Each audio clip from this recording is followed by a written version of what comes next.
Hello guys, welcome back to Photographics Academy. So today we are going to be looking at the topic aperture more in depth, or more like should I say in a more detailed form. Like I said in the previous video when we discussed our ISO, if you have been on this series with us, you are going to notice that the last time we talked about aperture, we just discussed it in the light of exposure triangle, right? But today I want to focus on the word aperture. What does it do? Very simple. Aperture does two things for us in an image, right? Aperture determines how much of the lights, or how much of the lights with S in the environment that is allowed into the camera, right? So if you want more light into your camera, you reduce your aperture.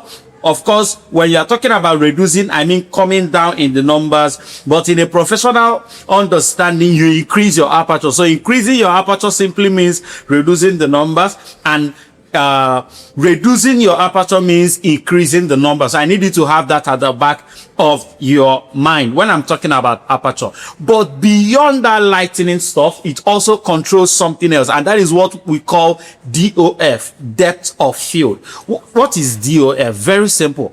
Looking at the video right in front of you, you are going to notice that the person right down there, I need to point so that you could see what I'm talking about. The person right down there is blurry, while the camera in front of me in my foreground is detailed. And even in a closer foreground, which is the hand I'm using, you are going to notice is also blurry. This is called shallow depth of field, right? But what if we have a situation or a scenario where we want our everything right in front of us to be sharp?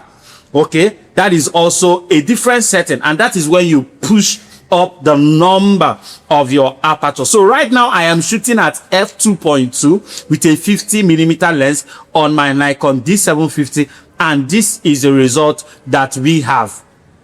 I want to make everything in front of me sharp. What do? I just have to push up the number of my aperture. So the moment I get to f7.1, you're going to notice that everything is sharp, but of course we'll have a dark scene. So what do? We compensate with our ISO, right? I was shooting our ISO at 560, so I can manage to keep that at let me just take it as high as I can. Of course, you are going to notice that we are working with, we now have noise in our environment, but of course we are going to be able to produce something very, very sharp at the end of the day. So if I keep pushing up my aperture, everything in front of me keeps getting into focus, but we also have to keep compensating for the light. Now the person in my background, my far background, is sharper than he was initially because our aperture went up. If I keep going up, you will keep seeing that more details will keep coming out.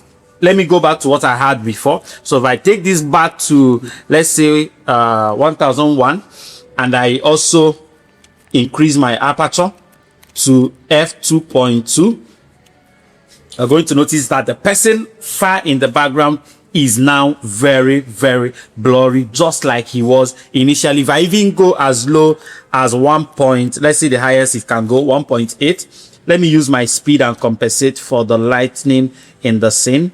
Okay, so we'll start having the lens flicker, so we'll reduce our ISO.